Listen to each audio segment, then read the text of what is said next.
So real quick, remember how I was saying John assumes that a majority of his readers, these early Christians, are Jewish, right? He says a lot of Hebraic things in this book, and this is an example of John when talking about this angel, right? He calls him by his Hebrew name or by its Hebrew name, and then gives the name in Greek.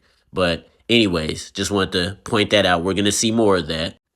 When the sixth angel sounded his trumpet, I heard a voice coming from the four horns on the altar, the golden altar of sacrifice that stands before God. And the voice said to the sixth angel, who had just blown his trumpet, "Let loose the four angels who have been bound at the great river Euphrates." Then the four angels who had been prepared for that very hour, that very day, that very month and year were unleashed to eradicate a third of humankind. Now I know y'all seen them stupid videos that was circulating on TikTok talking about, oh, we're at the great river Euphrates and it's dry and there's sounds coming from the river. Could that be the angels that are chained underneath the all this other nonsense carrying on?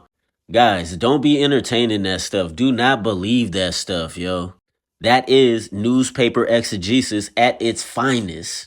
That's our plight, I guess, as Westerners, you feel me? And I heard the roar of the number of the host, a cavalry of 20,000 myriads, 200 million.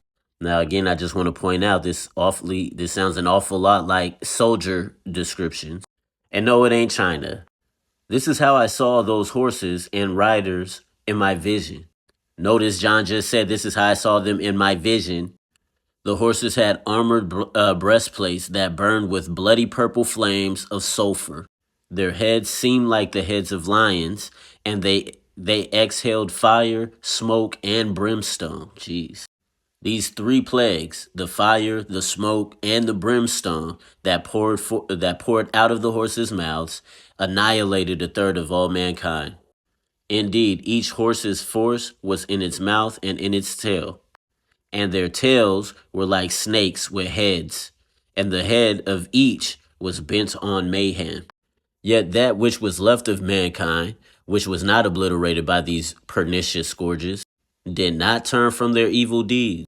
They persisted in worshiping demons, idols of gold, silver, bronze, stone, wood, which cannot see, cannot hear, cannot walk. They didn't repent of their murders, their occult practices, or their immorality, or their thievery. That's it for chapter 9.